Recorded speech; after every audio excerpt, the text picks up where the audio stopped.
Welcome to Business Infrastructure, the podcast about curing back office blues of fast-growing businesses. If you're a business owner or operator looking for practical tips and solutions to scaling your business in a sustainable manner, you're in the right place.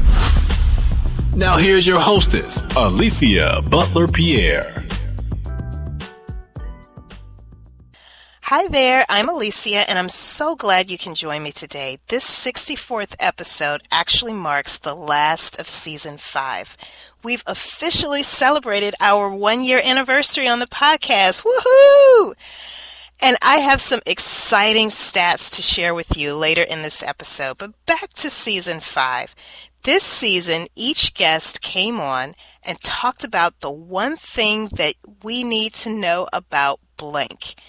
12 different experts and/or entrepreneurs came on and they spoke in detail about a particular topic and how it relates to curing back office blues. A common thread was leadership and communication.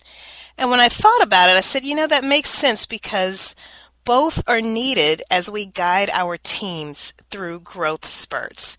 Now, if you've been listening for a while, you know that I close out each season with a monologue.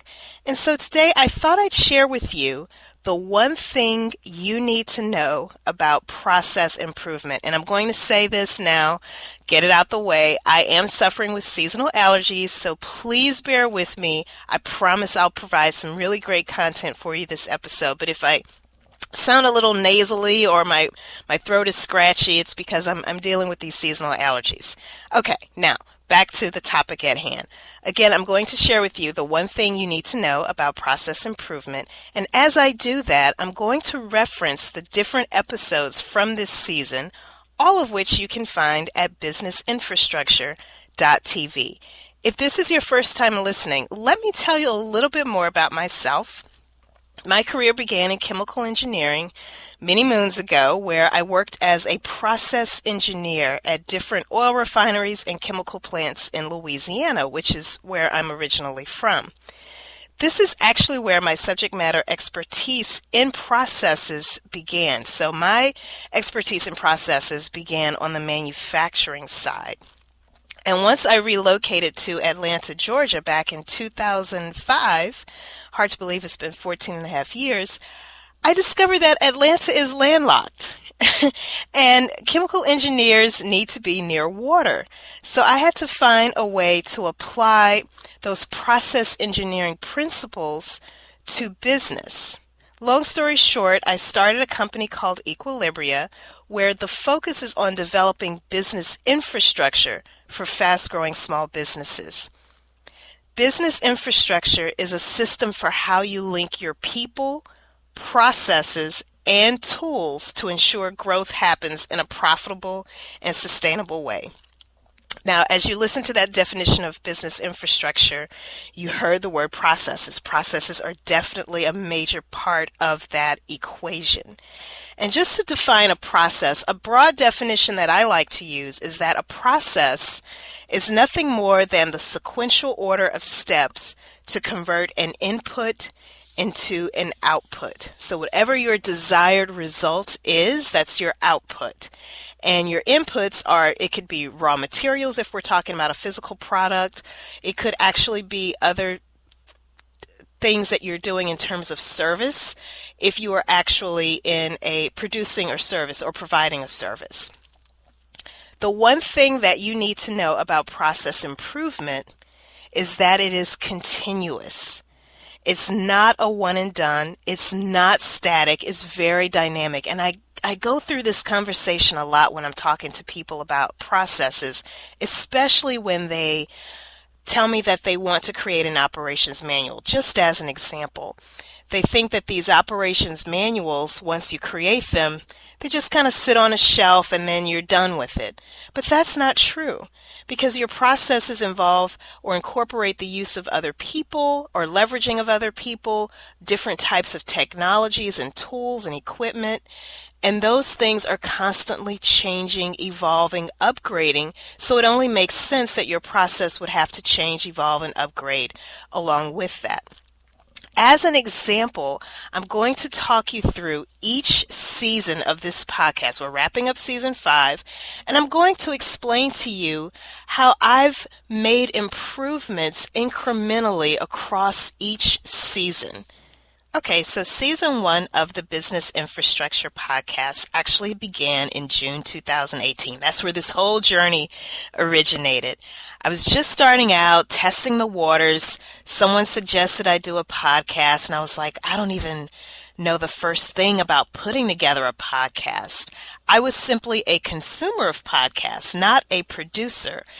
And I remember I was working with a coach at the time, and he set everything up for me. I don't know the name of the platform that he was using. I just know that we were using a phone line to actually record the podcast sessions, and then he would kind of take care of everything from that point and then simply upload the podcast.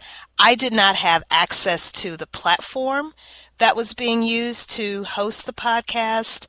I was just simply providing the content, providing the guest, and then he kind of took care of everything from that point. And the interesting thing about a podcast, and a lot of people don't realize this, as podcasters, we don't know who we're talking to. We just put information out there. We have an idea of who we want our target audience to be, but we don't actually know who you are. And that's why, if you're listening, that's why it's so important to leave reviews, because unless you actually reach out to us as podcasters, we don't know who you are. We don't know if the content that we're providing is good, if it's sufficient, if it's meeting your expectations. We don't know unless you tell us. So if you're listening, for all the podcasts that you listen to, make sure you go and give each of those podcasts a review.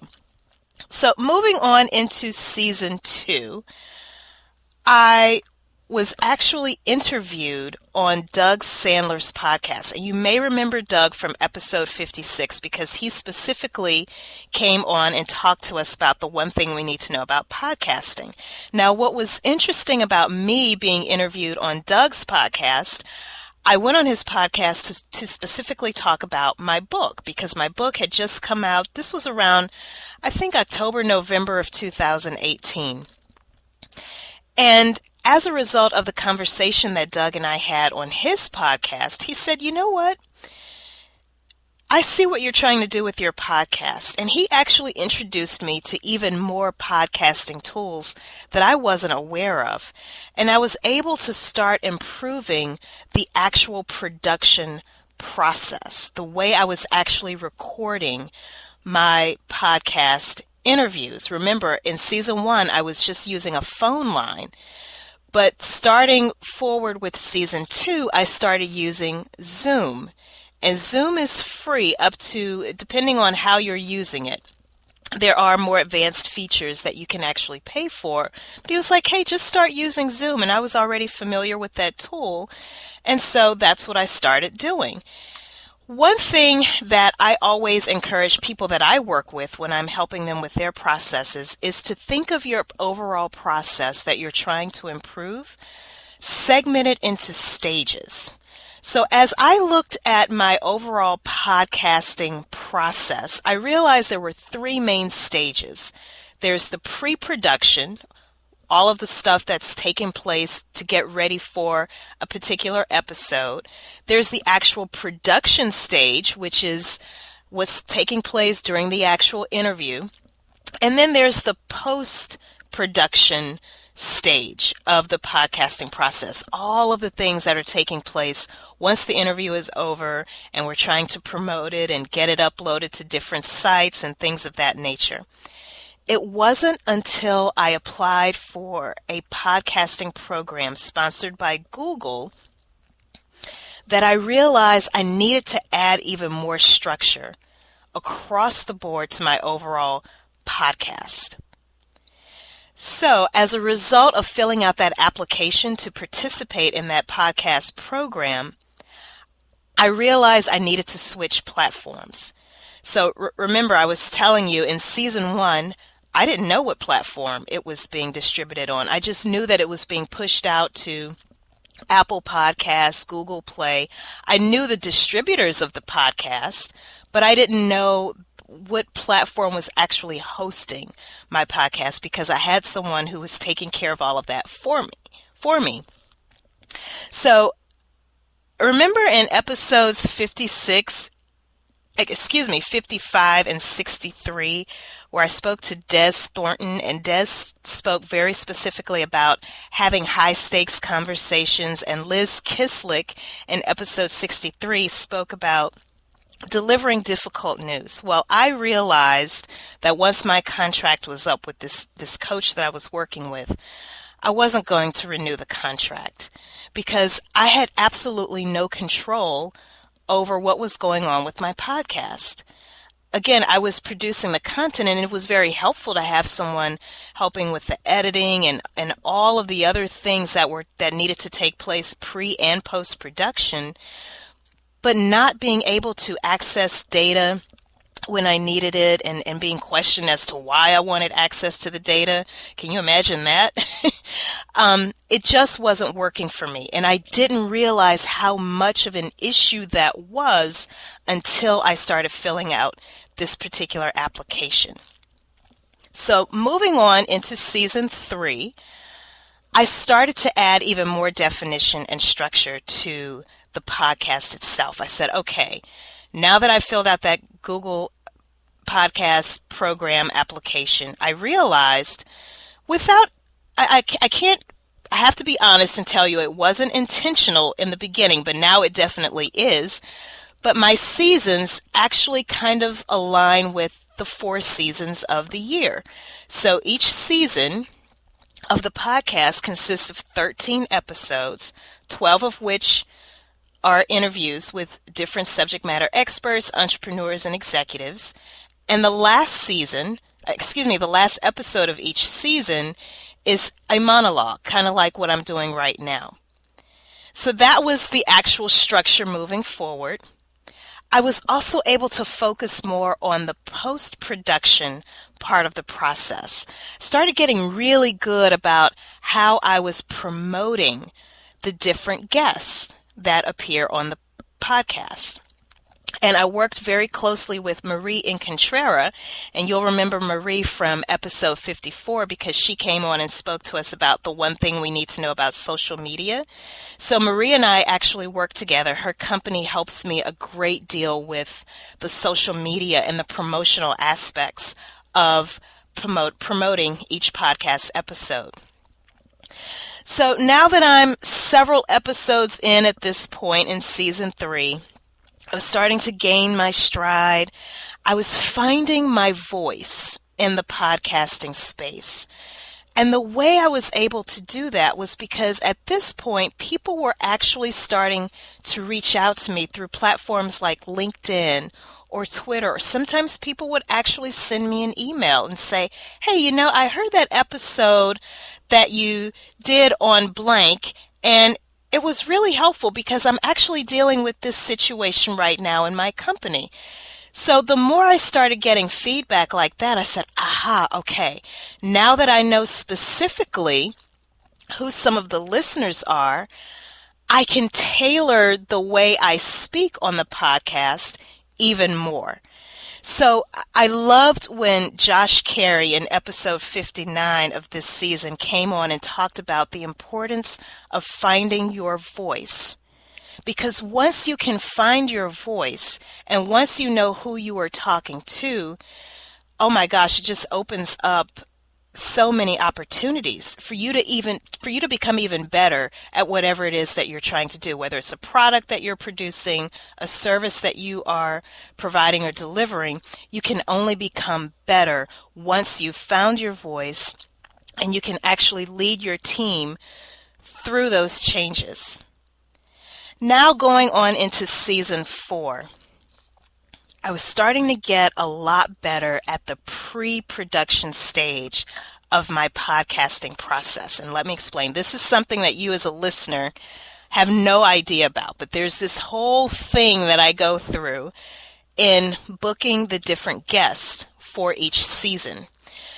What was happening up to the point of season 4, it could take a while for me to find these different guests. In the beginning, the guests were all people that from my personal network, people that I can personally vouch for, people that I know. But again, as the podcast started to gain popularity, different podcasting or booking agents started contacting me directly. Different people specifically who wanted to be interviewed started reaching out to me directly, and that was a great thing. But I didn't have a streamlined way of kind of working them through a pipeline to getting them actually interviewed on the podcast. So by season 4, I had that pre-production process pretty nailed down, and I was able to actually book all 12 guests in season 4 within 1 week. Talk about a streamlined process, whereas before I could be literally into the 12th week of a particular season and I'm scrambling trying to find a guest. So that was a beautiful thing to be able to have everyone booked and lined up in 1 week. And I didn't realize it until Eric Lang in episode 53 came on and spoke about the one thing we need to know about product prototyping. He talked a lot about the design thinking model. And I said, you know what? Without realizing it, that was actually a method that I use to improve that pre-production process. Another major development that happened during season 4 is I started a relationship with Business Radio X. And if you aren't familiar with Business Radio X, they are the fastest growing business radio platform in the United States. They're based in Florida, I believe, and they have different franchises across the United States.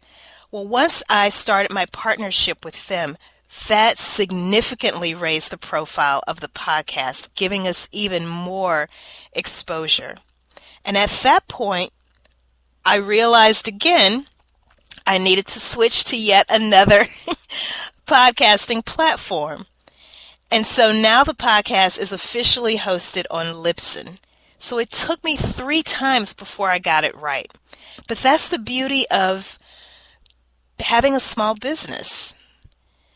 You have that agility that larger organizations don't necessarily have, and you can adapt and make changes fairly quickly. And this is really what Roger Nierenberg was getting at in episode 52 when he came on and spoke about the one thing we need to know about organizational agility. Now, you may be wondering, well, Alicia, why keep switching from platform to platform? Here's the thing that you need to know about digital data. Not everyone measures the same data the same way.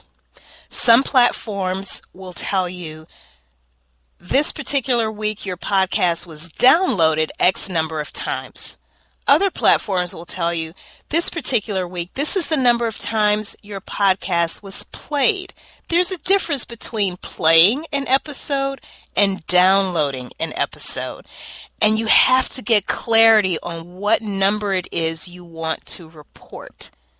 Okay, so I knew going into this, by season 2, I would say, I knew that eventually I wanted to figure out a way to monetize the podcast. And the best way to monetize the podcast would be to have some type of proof of concept. What's the best way to have proof of concept? To have numbers to justify that you do have a growing audience. Okay, so I needed to go to a platform that was going to be able to provide me with statistical data that other platforms simply weren't able to provide. And now we're at season 5, wrapping it up, 1 year anniversary of the podcast. And as much fun as I was having podcasting, the reality is that the overwhelming majority of us podcasters, we don't make money from our direct money from our podcast per se. And this can be heartbreaking because you put a lot of time, effort, and as you're listening to me, I take this podcast very seriously.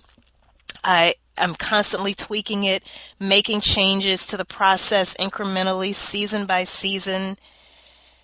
And that can be heartbreaking when there's no income coming in as a result of all of your hard work, all of this promotion that you're doing, all of this effort that you're putting into making sure that you book the absolute best guests who are going to come on and share resources with your listeners.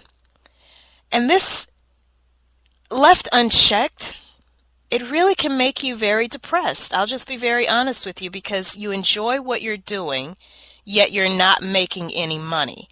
So you come to a crossroads where you're like, okay, do I quit the podcast and now people will no longer have access to these different guests and the resources that they provide? Or do I figure out how I can seriously try to start monetizing the podcast?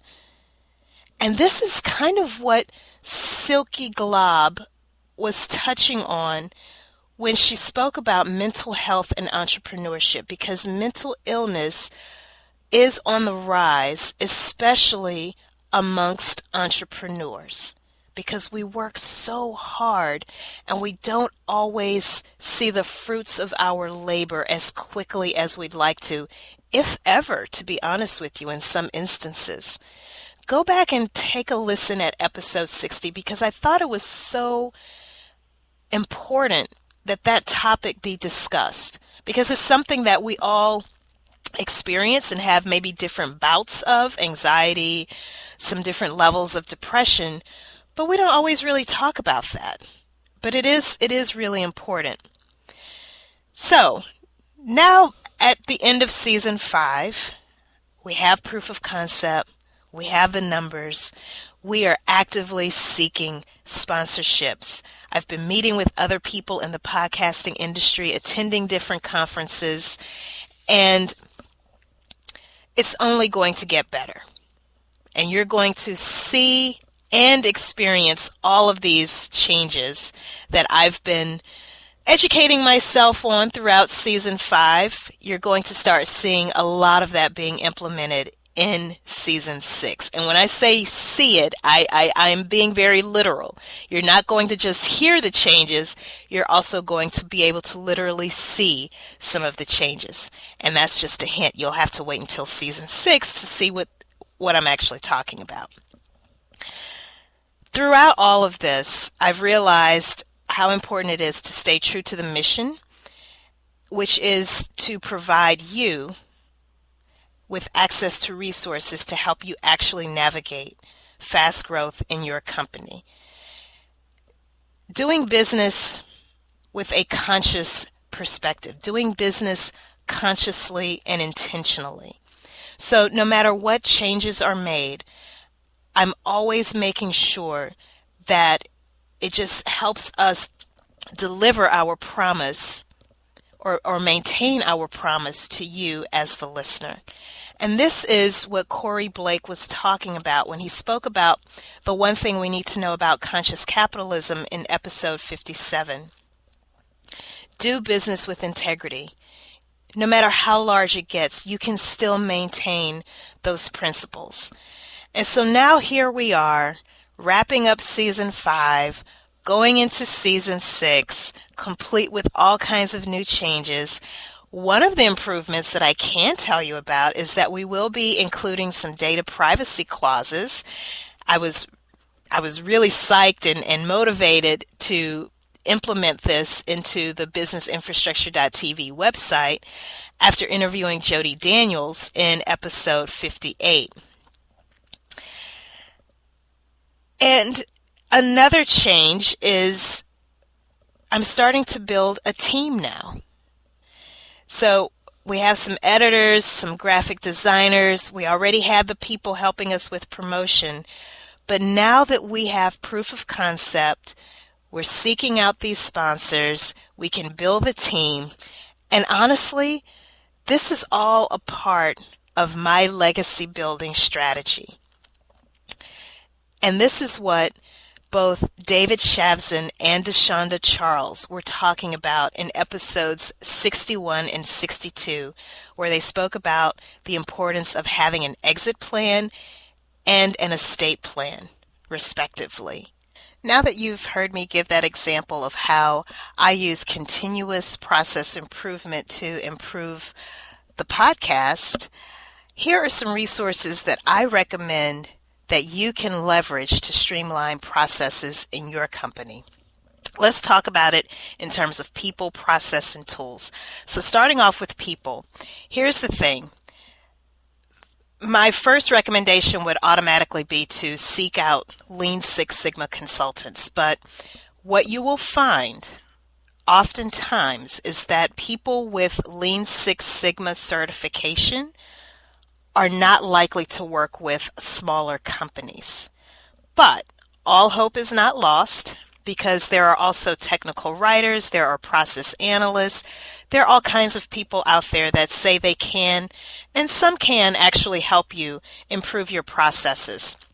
To help break down exactly who you need, I'm going to put an article directly on businessinfrastructure.tv in the show notes for this episode that actually breaks down all of these different types of people and when you may actually want to leverage their different skill sets, because not all process improvement consultants are created equal. And so I have an article where I kind of break down where their special skill sets are, and hopefully you can leverage that to figure out exactly who you may want to use to help you streamline some of your company's processes. The process itself that I use, and you can probably apply this to your particular process as well. So the specific process that I use for continuous improving of the podcast and how it's delivered to you all is it's really in 5 main steps. So the first thing that I do is I'm constantly gathering intel. I'm gathering all of this information throughout a particular season. Because remember what I said at the beginning of the episode, I make my changes incrementally. So I don't make changes as I hear about things. I kind of gather all of this information from a variety of resources throughout a particular season. And as that season is wrapping up is when I move on to step 2. I'm doing my research, and I'm also figuring out how to implement a group of changes at one time. Okay? So first step, gather intel. Second step, do the research. Third step, actually implement changes based on your research and that intelligence that you've gathered. And then fourth, you want to actually test it.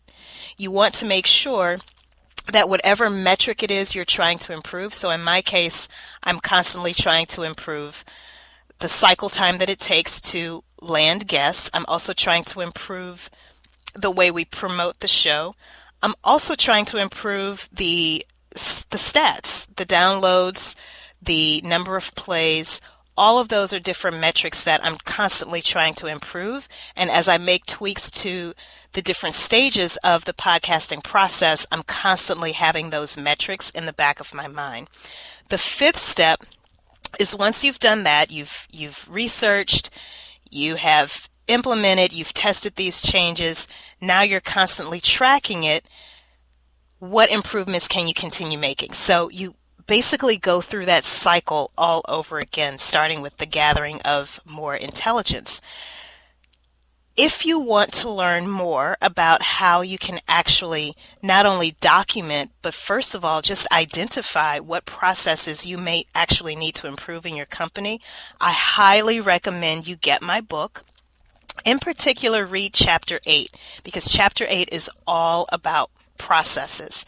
The name of my book is Behind the Facade: How to Structure Company Operations for Sustainable Success. It's going to give you a step-by-step, formulaic, tried and tested method for actually identifying and capturing all of your processes. The book is available anywhere books are sold, so including Amazon, Barnes & Noble, Books A Million, all of the major bookstores, anywhere in the world.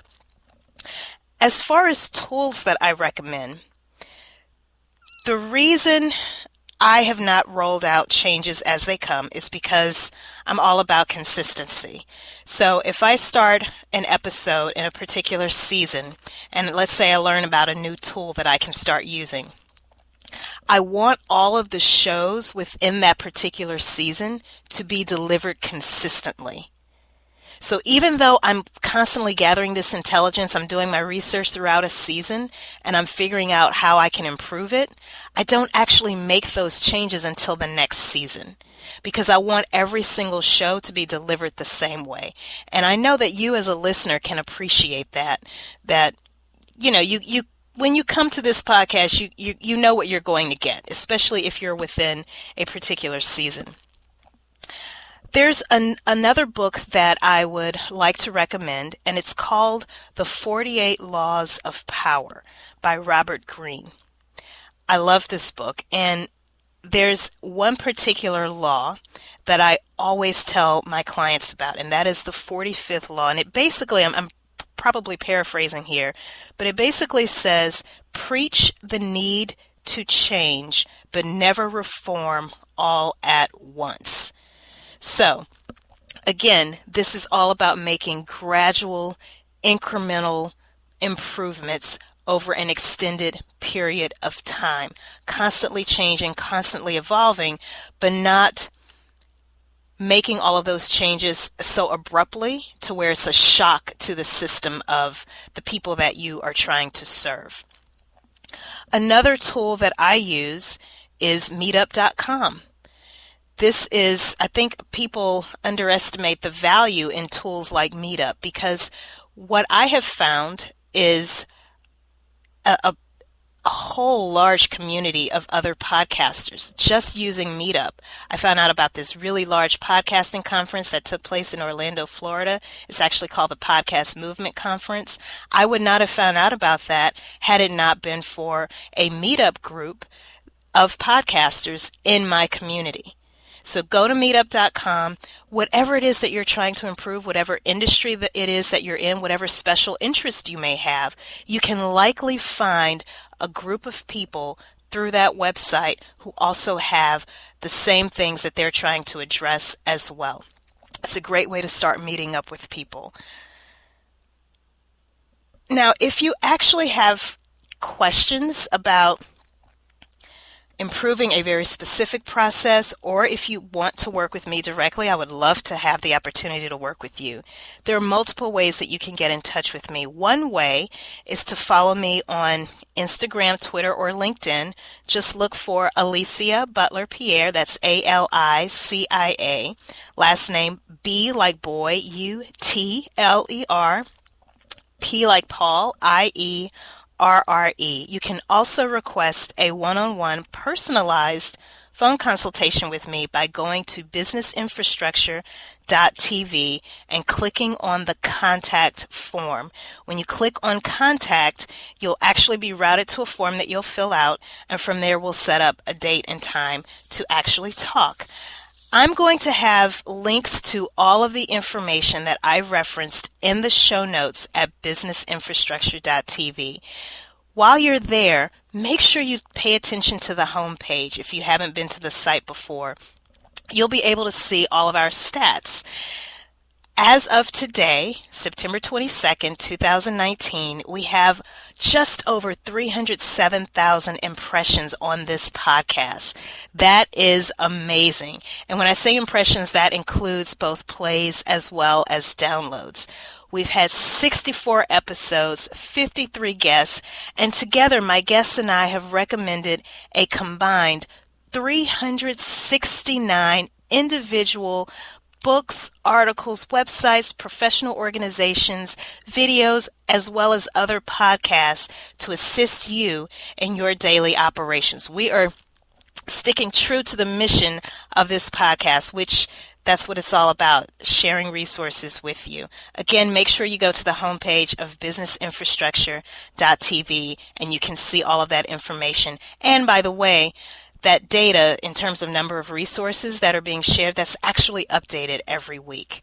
Thank you so much for helping to spread the word and share access to these resources. Don't forget to download all 13 of Season 5 episodes and share this with people in your network that you think would also benefit from this information. The great thing about podcasts is that you can listen to them on your commute to or from work. Next week, we'll actually do a replay of an episode to give you a refresher on business processes And in the spirit of continuous improvement, we're going to kick off Season 6 on Sunday, October 6th, 2019 at 9 a.m. Eastern Time.